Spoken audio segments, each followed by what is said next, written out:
Hi everyone, I'm finally back. This is, to remind you, this is Kim Shanley, and this is the first lesson in our new tennis channel, Goat Tennis. I'll explain what Goat Tennis is all about in a moment, but I want to spend most of my time here in this first lesson focusing on the first big secret of the topspin forehand series that we're going to be running, and that secret is the kinetic whip.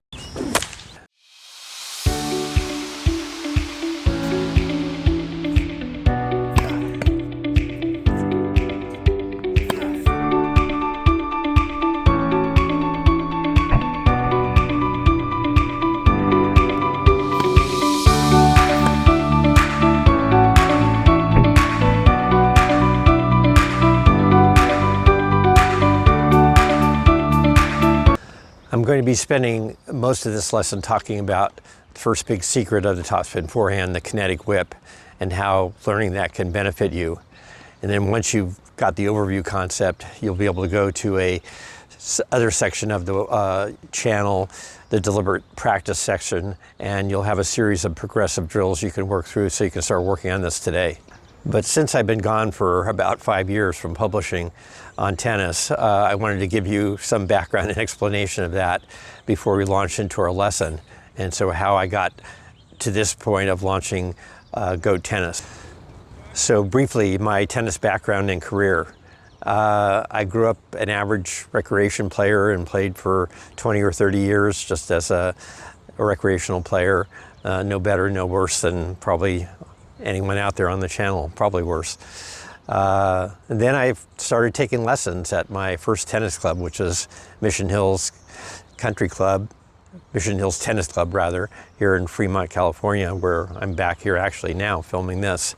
And I had my first teacher, Monty Besnet, who was a really great teacher. I was getting so much out of my lessons and improving so much so quickly that I thought I had to share that experience, and that was really the birth of Tennis One. My idea was that, well, if I was getting so much out of it, what if we got all the best teachers in the world and made that accessible to everyone? And Tennis One was a great success. At one point we had 2/3 of the tennis pros in the world. All the pros in Australia, UK, half the pros in the United States were members. And we helped a lot of teachers and players get better over the 20 years we were going. So I think, or I hope, that a lot of the people that participated in Tennis One can take a measure of pride and joy in that. I certainly do. The next stage of my tennis career was starting a Tennis Reach YouTube channel about 7 years ago. And there I was really focusing on my game and my improvement again after dropping it for so many years publishing Tennis One. And we started with 3 ideas, one being that the path to building a new stroke, a new better game, was based upon the best technique out there, the goats of a particular technique, not who won how many Grand Slams in their career record and all that, but which player has the best techniques in a particular area. And we'll be looking at some of those for this topspin forehand series. The second major idea of Tennis Reach was to use the best scientific method for improvement. And over the years, there's been, a dozen or 24 books published about this. And the theory is called deliberate practice. I talked about this on the Tennis Reach channel. And for those who want to jump ahead of us and get all caught up on the latest scientific idea about how you get to an expert level of skill, I've listed the top 10 books in the notes section below this video. The third major idea of Tennis Reach was that we should, as instructors and teachers, look beyond the just the compartment of tennis instruction for how to get better at swinging. So I have devoted myself over the last 5 years of studying all the best teachers that I could find, maybe 50 YouTube channels I'm a member of, in golf, tennis, movement, martial arts, throwing. All of these have done a lot of work, a lot of scientific study on what the swing should be and how it works. And I will try to succinctly bring that information into this channel so you can have some belief that these things have some basis for what I'm saying, and that it can help you, give you confidence to about your improvement plan. So going back to the idea of how we get better, how we achieve expert skill level, the idea of deliberate practice, I tried to get the pros that I know to take this idea up seriously and try it and test it. But frankly, most of them believed that they were experts already, and why should they bother? So I took up the challenge myself as an average player, and have devoted myself to applying this theory over the last 5 years. And that's part of what I can bring here in GOAT Tennis Channel is, you know, I practiced and copied the GOAT techniques for all the major strokes for weeks and months at a time, and studied, you know, all the teachers in the other swing disciplines to see what I could learn and how I could get better doing it. So I want to bring that information to you so you can avoid all the dead ends and the lost waste time that I did, and get right to the fastest way that you could improve to a whole new level. I never thought that I could hit the ball like I ended up hitting it, and it's brought me a lot of enjoyment.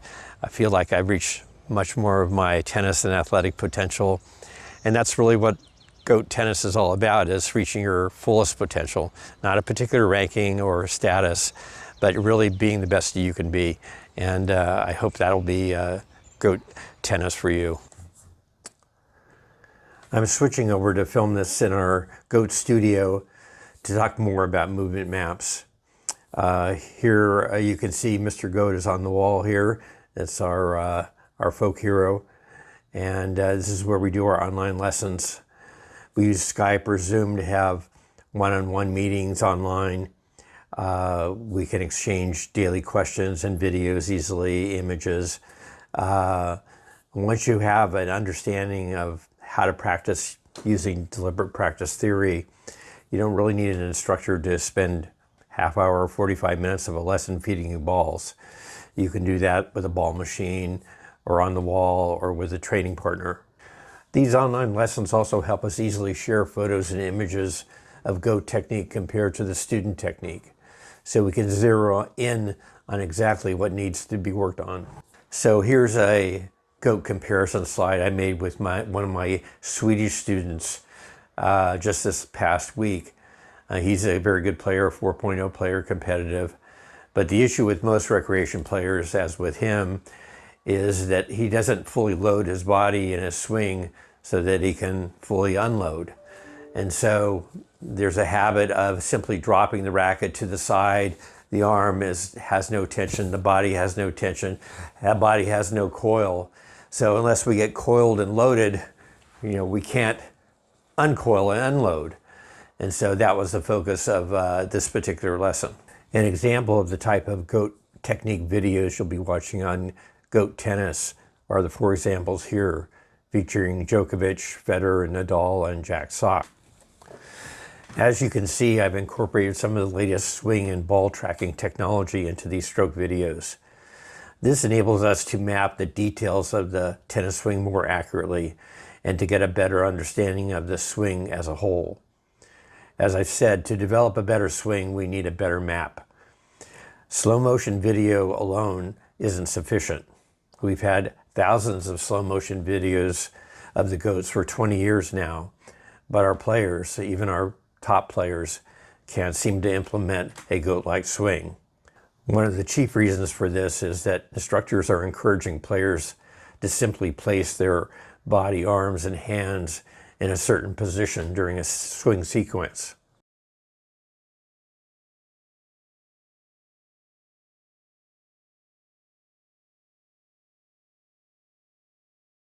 For example, we have instructors who emphasize certain positions in teaching a particular stroke. Like on the forehand, we have teachers emphasizing that players should simply drop the racket to the side of their body like Federer does, sort of. Usually people drop it too shallow, not deep enough. But anyway, they want this position of tapping the dog or patting the dog and saying, just never mind what it means, just get yourself in that position, then kind of be loose and go from there. We have other instructors that say, Well, on the forehand, you know, we should catch the racket out here because they have an image of one of the pros at one point making it seem like the person has caught the racket like this. And in the early days, they used to teach it like that. We have other instructors that emphasize the follow-through position of sort of waving your hand over here, you know, with a high five. We also have instructors on the forehand that emphasize throwing the hand and the racket forward towards the target in a linear manner and sort of following through like this. Again, an example of sort of a positioning, simplistic sort of idea. So I call this sort of approach positions without principles teaching. So emphasizing positions rather than the principles and feels of the swing, which are the underlying importance of how we arrive in a movement at a certain place and perhaps that position. So I don't want to be, you know, cherry picking just one or two examples from someone and saying, okay, this is all bad. I'm not saying that. I'm just saying the approach of this positional emphasis is not the right approach. For example, this high five idea. Well, sometimes players end up in this high five position with the shoulder externally rotated and the hand up here, but oftentimes there's more of an internal rotation and a stoppage here. But the overall dynamic is the pulling of the non-hitting hand in this rotational stroking motion and the arresting of that motion from the non-hitting side so that the swinging side can fire through quickly. That's the principle. Those are the things that should be emphasized. Now, other things are just simply wrong. You know, this idea of the movement map of the forehand is throwing the racket at the target is just simply wrong. Players don't do that, as you can see in the examples that I showed above. As the hand rotates and the elbow and the arm rotate in a rotational manner around the body. And yes, there's a moment in time where the racket squares and the ball is directed to the target. But the overall motion is one of this rotation and turn and not one of throwing their hand or the racket towards the target. So I call these overview lessons movement map lessons. This is because I want to emphasize we need a better map to have a better swing. Yes, we need the outer map, the position in space and time and sequence of the stroke, and some understanding of what's going on in the internal dynamics of the body. I still call that the outer map. But most importantly, we need an understanding of the inner map. These are the feels and the principles that govern a particular movement. So the goal of Goat Tennis is to provide you with a better movement map, the principles of the swing and the feels of the swing. So if you felt yourself a little bit lost on your strokes, your forehand, your backhand, your serve, volley, like I have most of my life, Goat Tennis is a chance to develop a new stroke based upon the best technique that enables you to fulfill your ultimate potential as an athlete and as a tennis player. So that's what Goat Tennis is all about, but let's now finally get back to the first big secret of the Topspin Forehand series, the Kinetic whip. Good instructors across all sports emphasize the idea that the whip is a central component of the swing, the whip form, the whip action, the whip effect. And that's for good reason. Until the 20th century, the whip was the fastest man-made object we had. Now basically, with the hand going less than 10 or 20 miles an hour, the end of the whip can exceed the sound barrier over 767 miles per hour. So the idea is that we want to try to incorporate this whip effect into our swing, and that's what this next and primary lesson is about. So as we'll go into great detail as time goes on, the great thing about the whip is that even though the hand and the arm are going relatively slow, you know, maybe less than 20 miles an hour, the tip of the whip, this flail, is going over 750 miles an hour, breaking the sound barrier. So we're going to incorporate that principle of moving this racket around our body so that it accelerates at the end, just like the flail does of the whip.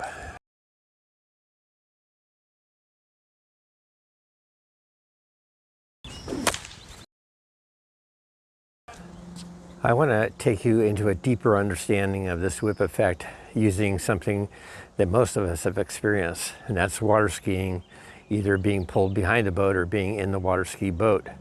So in this next segment, I want you to think of an analogy here. I want you to think of this handle as the boat, okay? And the boat is pulling the skier here as the head of the racket, okay? That scenario shown here where the water ski boat is moving straight ahead at 30 miles an hour, and naturally the skier behind is being pulled at 30 miles per hour. So no mystery here, right? But in the next moment, I want you to imagine this racket that was traveling in a straight line, this boat that was traveling in a straight line, suddenly turns and slows down. Now you can see something quite different. And that's what we see in this slide. The boat has suddenly turned and slowed down to 15 miles an hour. But the turning motion and the slowing down of the boat has thrown the skier out on the arc and has accelerated the skier to 45 miles an hour. So the boat is only traveling 15 miles an hour at this point, and the skier, due to angular turning momentum, is traveling 3 times that speed at 45 miles an hour. That is the whip effect. Now I want you to watch a Novak Djokovic slow motion forehand video and watch how Djokovic moves the handle of the racket, which is the boat, around the circle, and then as it comes into the turn, there is a turning of the handle backwards as the racket accelerates out and faster through the swing arc. Please note a few things as you watch this Djokovic forehand video play. Note the overall form of the swing. It is a smooth rotational form around the body. There is no linear push of the racket to the target, as so many instructors talk about. Secondly, note what seems to be like the pulling action of Djokovic's body to power the swing. We'll be talking about that next. Since this is a slow motion video, you can't see this, but the hand on the racket accelerates at the beginning of the swing, maybe up to 20-25 miles an hour. But as the body pivots into the turn of the swing towards the target, the hand actually slows down while the head of the racket accelerates around the arc. So the hand can be traveling 15 miles an hour at this point, and the racket head can be going 4 times as fast, perhaps 60 miles an hour in this Djokovic rally shot. This speed up of the racket head through contact, the whip effect, is what we're trying to build into our swing. So in our whip analogy of the tennis swing, in terms of the whip itself, the handle of the whip, which is pretty firm and inflexible, is the body, okay? And then we have a tapered thong, leather braided, going down smaller and smaller. Now this is the arms, the elbows, hands, and finally into the fingers. It's all getting smaller, tapered, faster. And then finally, we have this last section called the flail. Now that is the tennis racket in the tennis player's hand. The thing to note about the whip is that it only works with a pulling action, not a pushing or a levering action. So if I try to do something with this in a levering way, a pushing way, you can see there's no speed, there's no momentum, there's no control over the tail of the whip. But now if I change that into a pulling motion like I might have with a Djokovic forehand back like this, all of a sudden you can see that and hear the sound of that whipping action with a nice bending form around it.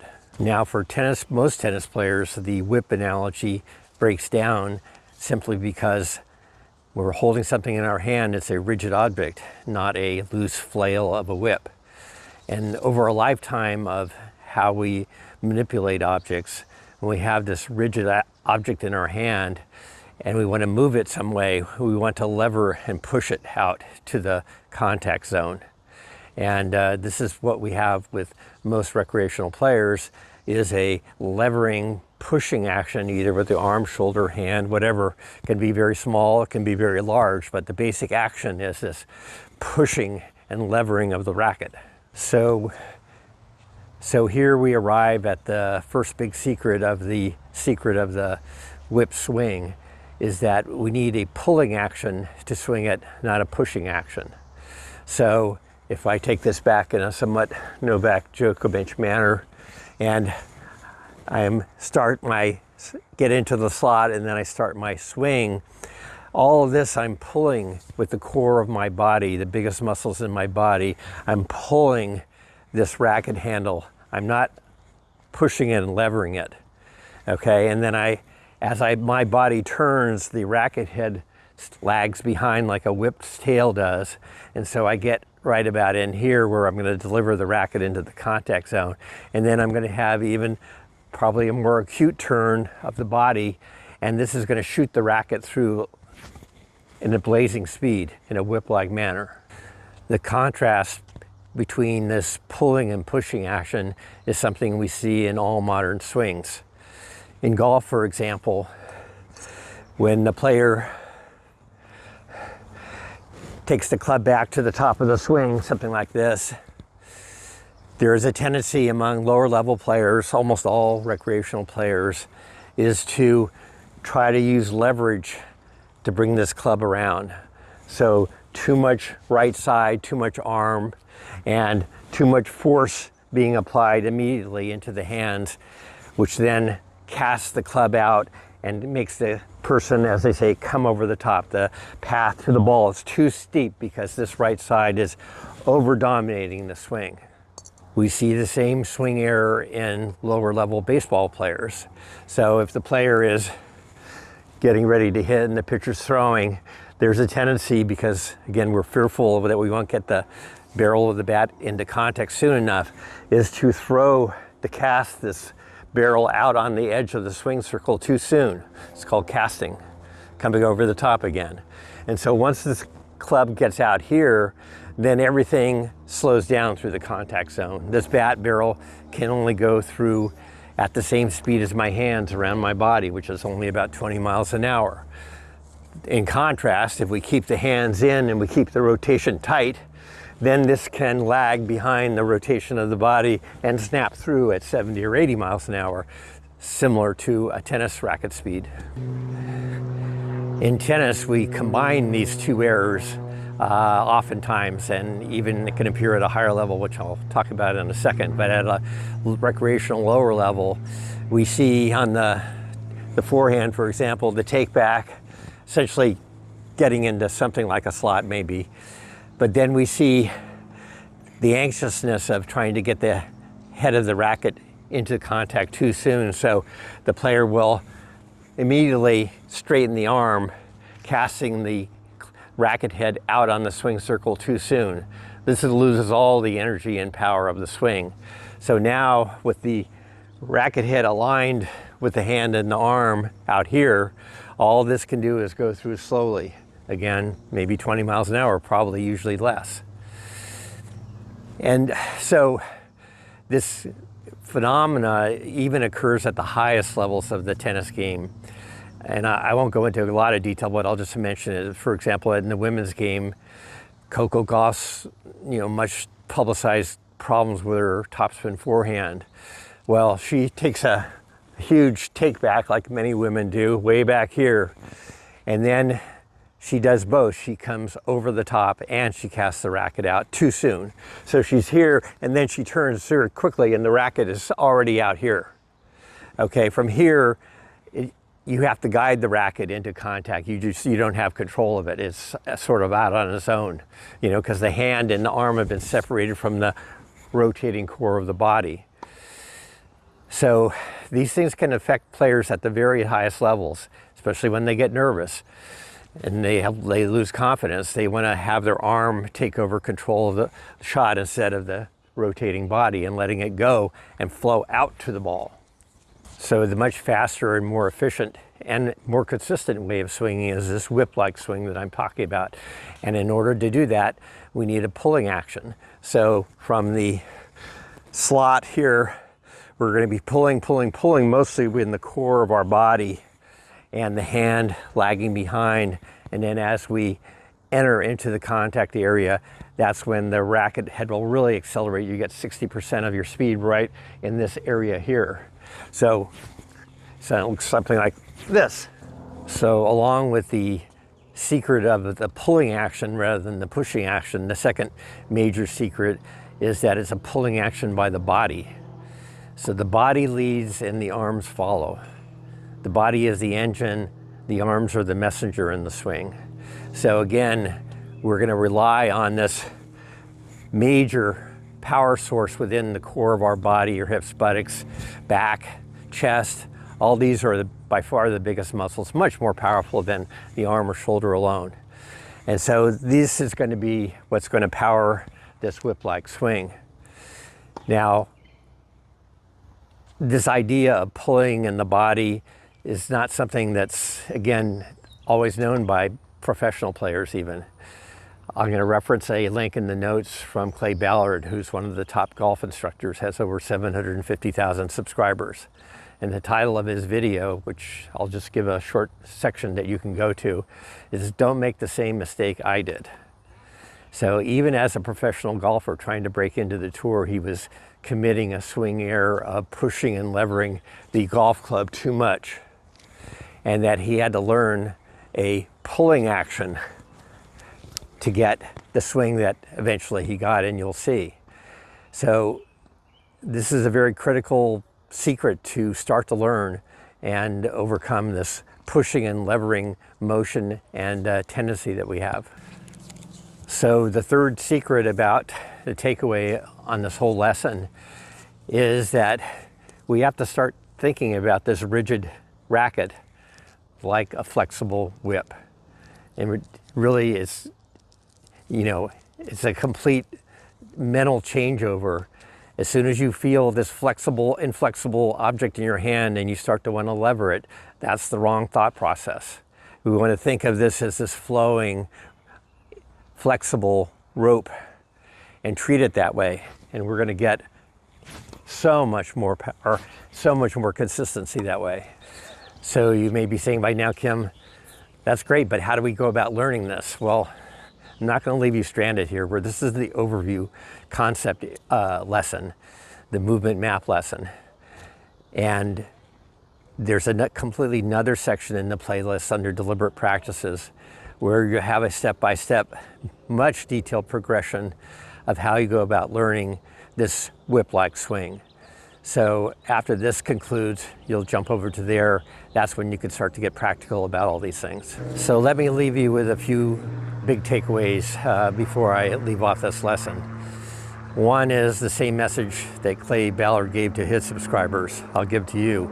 Don't make the same mistake I did. So I was a pusher and a leverer of the swing my whole recreational tennis career. There's a lot better way to swing, and it'll be well worth it for you to start to learn it. Just think about it, you're going to be hitting millions of forehands in the future. And with a new swing, you know, those millions of forehands are going to be greatly enhanced. You'll lose less points and you'll win more points, win more matches. So it's well worth the investment. So how do we learn this? In 2 words, deliberate practice. That's where that section comes in. So how much time does it take to learn this? Well, if you apply 15 minutes of deliberate practice a day, you can totally transform your game. And that's just isn't me saying this. I'll reference another link below in the notes from Peter Cowan, who's considered by some to be the world's greatest golf coach. And he says exactly the same thing. You know, he says if you work on things practice 15 minutes a day in a deliberate manner, you can totally transform your game. He says, think about it. You know, if you go out on the play a round of golf and you're looking at a particular shot, you know, maybe 5 irons, maybe you play five irons during the course of a whole, you know, round. And, you know, each stroke takes 1 second. Okay, so that's 5 seconds of execution. That's all you're going to get with a round of golf. Now, if you spend 15 minutes out on the range hitting your 5 iron, you can hit hundreds of shots and you can hit them with complete awareness and focus. So which do you think is going to be more efficient to learning how to hit a 5 iron better? It's the same idea here. If you spend just 15 minutes focused on your stroke, not getting distracted by all the things that come with playing or socializing, your improvement will skyrocket compared to the other method. So we've come to the end of this overview lesson, but before I go, I just want to say a few words that I want to thank you for tuning in. I hope that you got some benefit out of this and you'll think about the things that I've been saying. But I realize that you're not going to change the whole way you're playing based on one lesson from me. So I hope you keep tuning in, hope you can become a subscriber. There's a lot more secrets to reveal and discuss and show. So I hope to see you back next time.